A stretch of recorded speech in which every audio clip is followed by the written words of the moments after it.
Hey, this is Rachel Cunningham, and you're listening to Joyful Love, episode 88, where we're going to talk about family vacations. If you're ready to bring joy and connection back to your marriage, stick around. Each week, I give you the tools to up-level your thinking, open your heart, and bring joy and fun back to your relationship.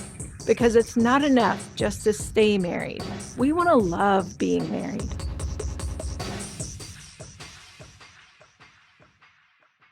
Hello, everyone. I am recording this podcast today from the middle of the woods. There's this huge, long trail in Nashville, Tennessee that Chris and I decided to go walk on today. And I said, give me some alone time. I just want to go record my podcast.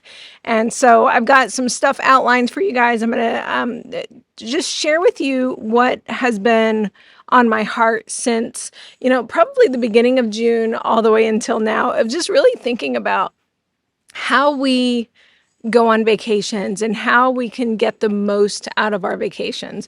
So, as you heard from last week, I was in Hawaii visiting my family during the month of June.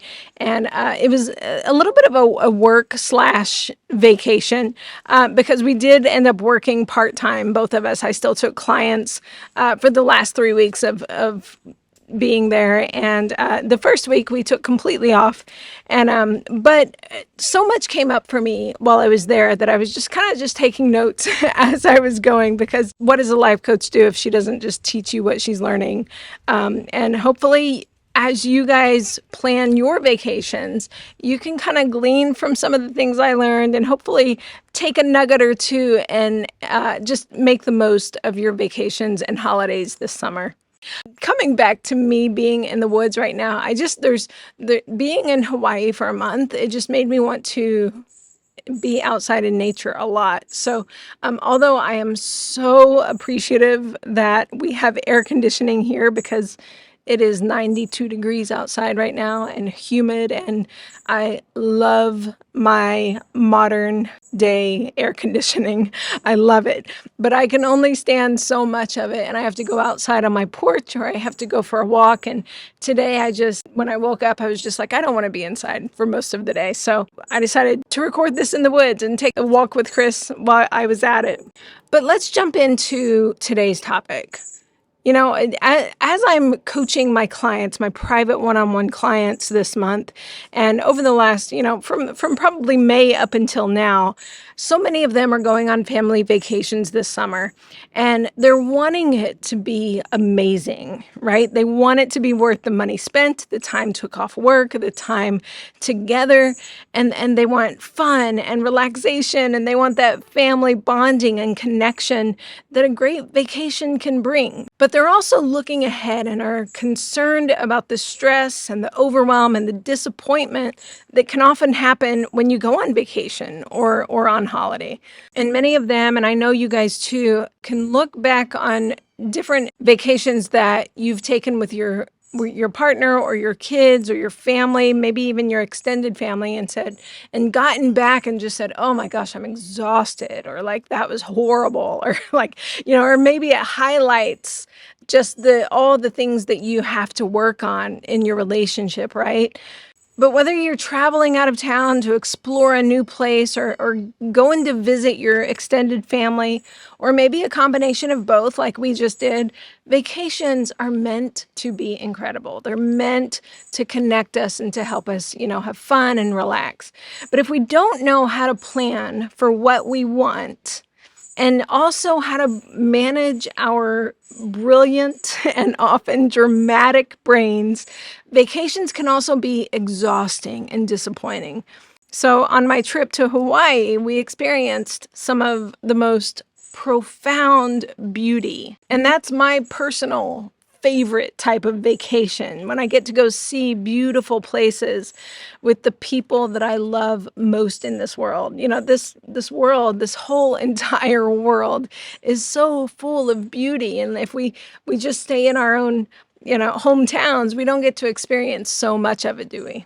But even though it was full of beauty, during that first week when we got there, almost the first day probably, I quickly realized that relaxation was not going to be a huge part of this trip. And I was planning for a full month of a lot of relaxation. I thought once I leave my home, once I go on in vacation mode, it's a chance to relax.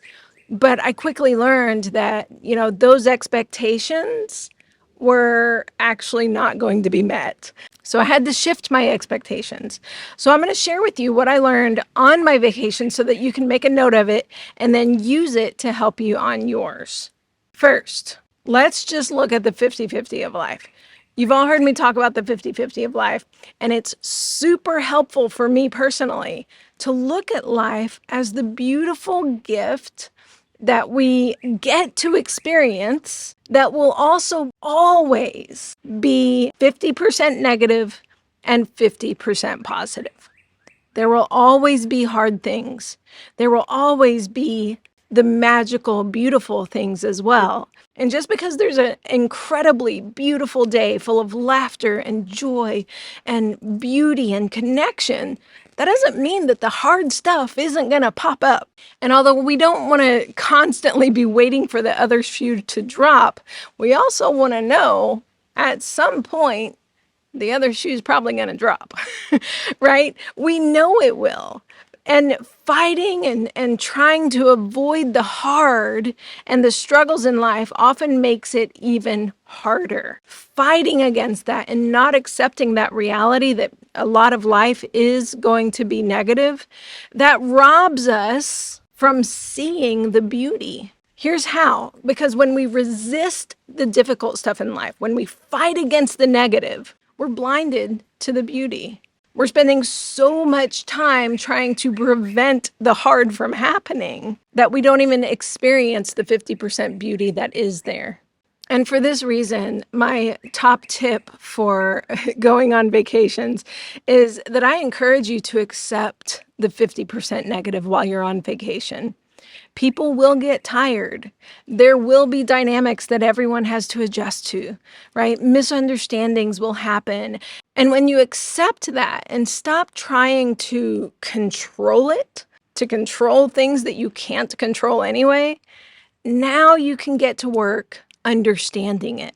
You can embrace what you can control, which is how you respond to the negative and how you decide to learn and connect through the difficulties. And the quicker you do that, the quicker you're going to get back to experiencing the beauty. So if you fight the negative and turn it into criticism and blame of somebody around you, you're robbing yourself of the beauty because you're ultimately spending more time focused on the negative. I had the opportunity to remind myself of this on, I think it was day 2 on the lovely island of Hawaii. Even in paradise, life is going to be 50-50. And that's okay. It's beautiful. It's part of the beauty of life. And part of what we're here to learn is how to navigate that and how to, accept it with grace and learn from it and learn how we can, still see beauty even when there's chaos happening around us. Okay, my next tip is to get really clear on why you are going on vacation. What do you and your partner and your kiddos need from it? So understand what the intention of this vacation is going to be. I think there's 3 reasons why we need to take vacations as a family. Number 1 is connection. We need that space away from work and school to just be together. And a vacation is a really good opportunity for this. The number 2 reason is for relaxation.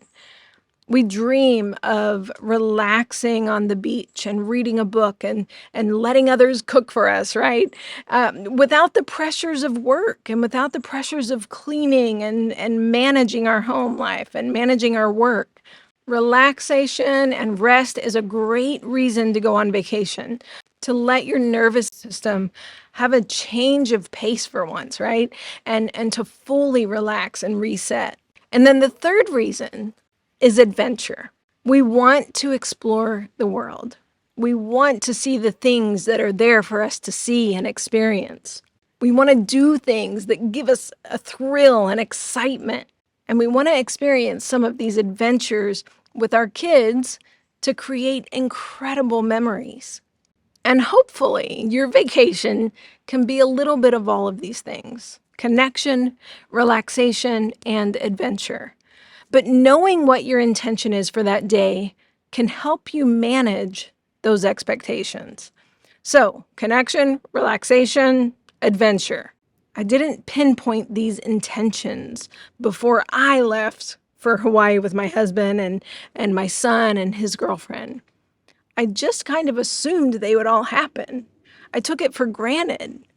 And I think also, like, knowing that my kids were older and I didn't have little kids, I really expected a lot more relaxation than I was able to get. But I quickly realized that resting and calming my nervous system was going to be last on the list for this specific vacation.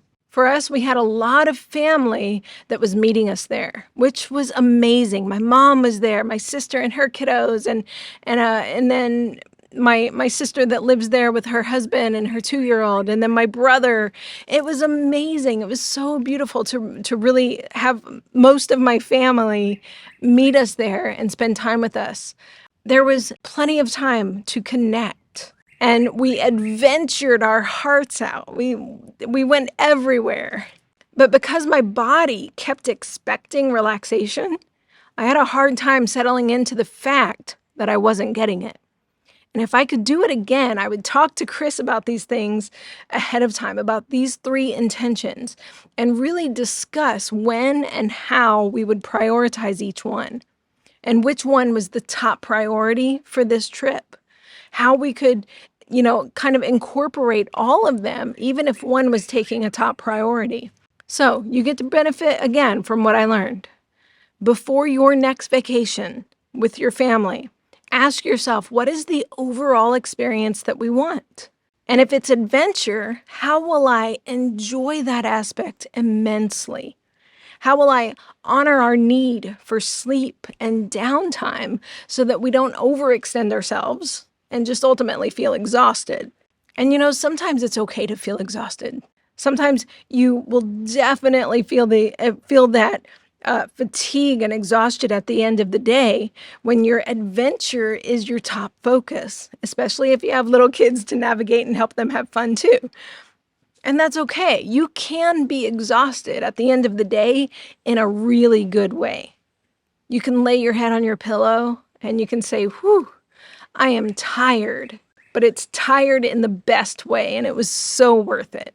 And if you kind of plan ahead of time for that and say, okay, this is our adventure day. I'm going to expect to be tired at the end of it, and that's okay. Or it's our adventure day, and we're all going to need a little rest in between. So how do we plan that? I felt that exhaustion in a good way after I hiked through the Volcano National Forest.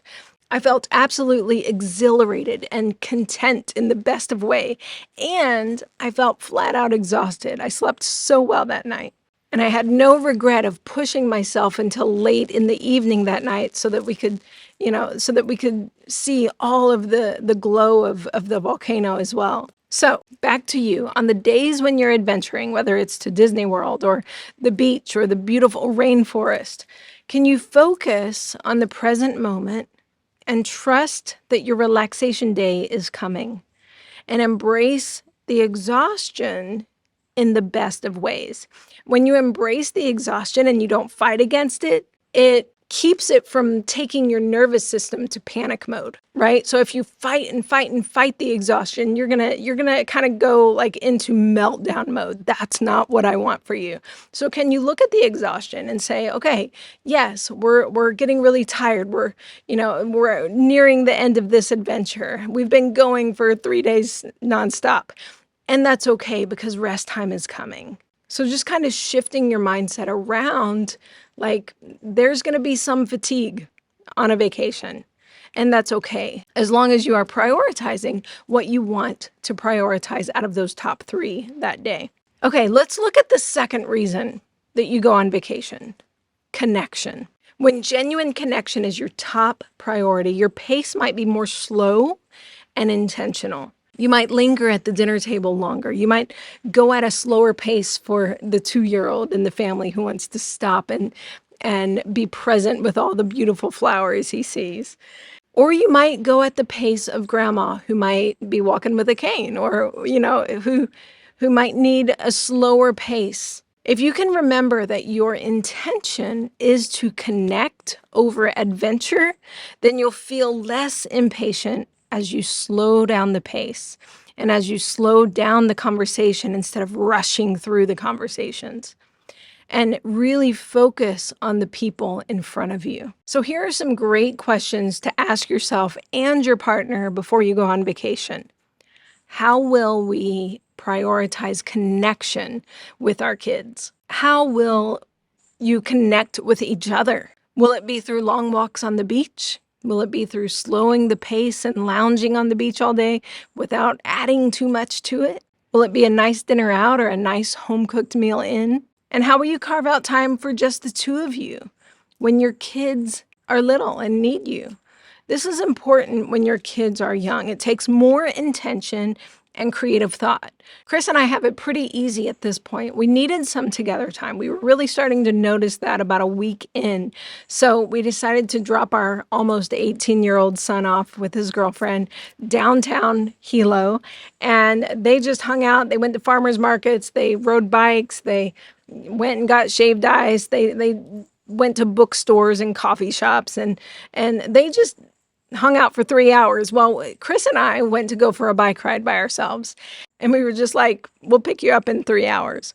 And also on the morning of Chris's birthday happened while we were there. And by that time, I was really starting to notice that Chris was craving some connection with me. And so I let my siblings know that we're not going to hang out with anyone that morning. We're just going to take that morning to ourselves. So if your kids are older, like mine, where do you feel comfortable giving them some freedom while you also give you and your partner alone time? Talk about this ahead of time with your partner so that you can be on the same page instead of like making the decision at the last moment and then maybe not being on the same page and having some disagreements about it, right? If you can talk about this ahead of time, it can really help. And then if you have younger kids and you're visiting extended family, is there a family member who you can ask to spend time connecting with your kids so that you and your partner can have a date night? That's a beautiful gift to give both of you, right? Your alone time for you and your partner, and also time for your kids to connect with your family. So plan this ahead of time.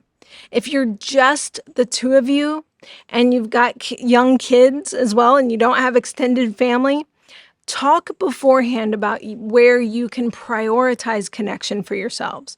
Will you wake up early and have coffee together before the kids wake up? Will you plan a movie night for the kids in your hotel or your Airbnb while you sit outside with a glass of bubbly? It's helpful to kind of just talk about these things ahead of time so that you know what your expectations are and that you have some intention to go through it. And even if you don't clarify every little detail, at least you've talked ahead of time about it, about like, what do you need most out of this vacation? And then as you go, you can say, does this match what our top priority is? Okay, what about the third reason that we vacation? Relaxation. So we've covered adventure, we've covered connection, and then what about relaxation? I would say for most moms, this may be a big priority for vacations. And we all know that especially when you have young kids, there is not much relaxation on a vacation. But what if we kind of step back and bring some intention to that? Chris and I started to notice the last week. He might disagree and say, I started noticing 2 days in, I don't know. But I really started noticing that last week that we were in Hawaii that I was reaching my limit of adventure and we just needed to relax. So we decided to change the first of 3 flights home. We decided to change that to 2 days earlier. So our first flight would take us from the Big Island to Honolulu. So we ended up going there early, 2 days early. not to adventure around, which we did entertain at first, but then we were all like, no, this is just to relax. So we didn't go to adventure. We didn't go to really even connect. We just went with the intention of relaxing and just chilling on the beach. So we spent 2 days just relaxing. And I think I hardly even spent much time with Chris those last few days because I sat on a lawn chair for most of the day one day, and on the beach to just have time to myself. And I'm so glad that we prioritized that for at least part of the trip because we ended up coming back so much more relaxed and rejuvenated because we did prioritize rest over connection. Sometimes you need that because we ended up coming back so much more relaxed and rejuvenated because we did prioritize rest over connection and over adventure when that's what we needed. And I know it's what I needed during those last 2 days. And when we give ourselves what we need instead of ignoring it, when it is time to connect again, we have the capacity to do so. Now, I want to cover one more thing before I end this episode. Let's talk about vacations where we visit extended family. This can be super fun and exciting, especially when you love your family dearly like I do. But the truth is, there will be dynamics that are difficult. It'll be an adjustment for everyone because you're all trying to blend your normal and your abnormal behaviors. And sometimes that can be really hard for those who are blood related, right? Those of us who grew up with these people, it can be hard to get used to each other's nuances again. But please know this. Many times our family dynamics are even more difficult on the people who are not blood related. When you are prioritizing connection to extended family, it can sometimes feel overwhelming or even lonely to our partners. Now, I'm really lucky that my husband and my brother get along super well. They both love talking about art and philosophizing about life and all the new things in life. And they can both out-talk me any day. They were actually really good friends and roommates before Chris and I started dating, so I'm lucky that they're still friends. But just because Chris gets along with my family and likes them doesn't mean that's always easy. The dynamics of being with family that you did not grow up with can still be difficult sometimes. Your partner, or you, if you're visiting your partner's family, may not get the unique chaos or the unique silence or the stories and memories that are shared, and then the banter between siblings and close relatives.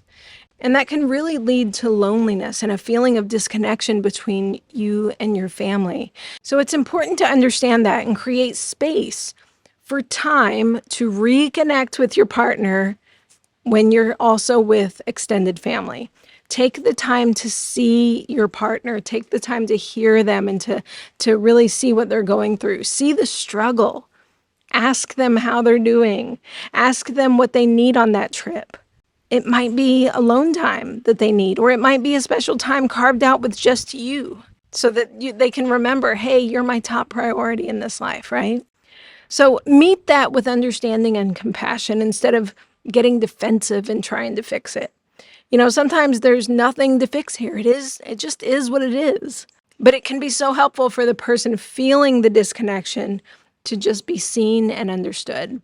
So sometimes it's enough to just say, hey, I know this is hard. Thank you for being here. Thank you for supporting me to reconnect with my family. And then just ask them, what do you need to make this easier? Is there anything I can do to help? I learned this as I went over this long family vacation. I was definitely not good at any of it, and I just was learning as I was going. Chris and I even had our first argument in forever there. We don't even remember the last time that we argued that big, but I don't even remember what the argument was about. Really, I could probably, if I thought about it enough, but what I remember is the feeling of disconnection and the feeling of frustration between us, which brings me to the last thing that I learned. Disconnection, frustrations, and misunderstandings happen. Sometimes We don't show up as our best selves when we're on vacation. Mistakes happen. And again, this is part of the 50-50 of life. When the 50% hard happens, we don't have to make it worse by criticizing ourselves or our partners. We don't have to question our entire marriages. We can simply say, okay, what's going on? Let's look at this and let's learn from it. Let's understand ourselves better. Let's understand how to make this better, right? We don't have to let it ruin the rest of our vacation. So the morning after we argued, I woke up early and I spent some time alone before everyone woke up. And then I made an extra cup of coffee to bring to Chris. And I said, aren't you excited about today? And he was like, what do you mean? What's there to be excited about?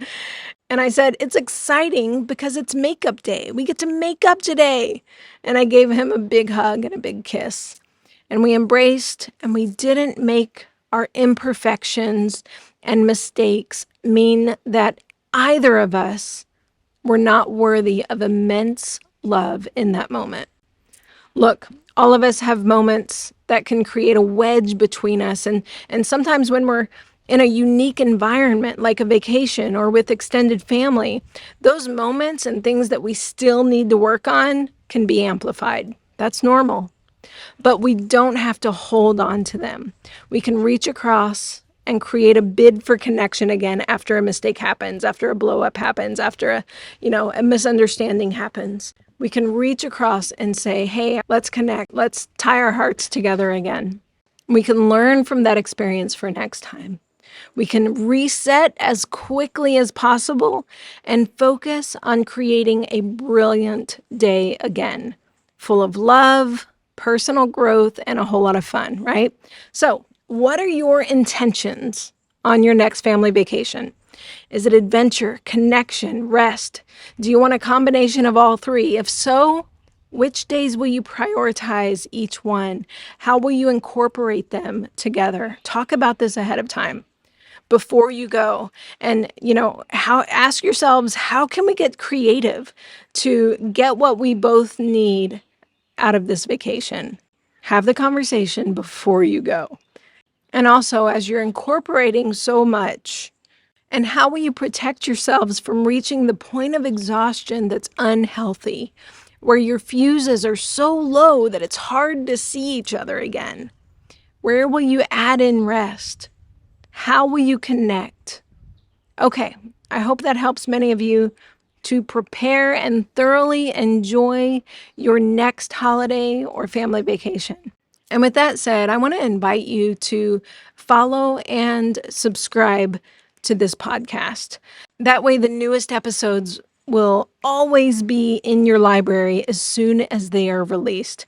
And if you haven't watched my free mini course on my top tip to create connection with your honey, head over to my website at rachelcunningham.com. That's Rachel spelled with an A-E-L, cunningham.com, and click the blue button.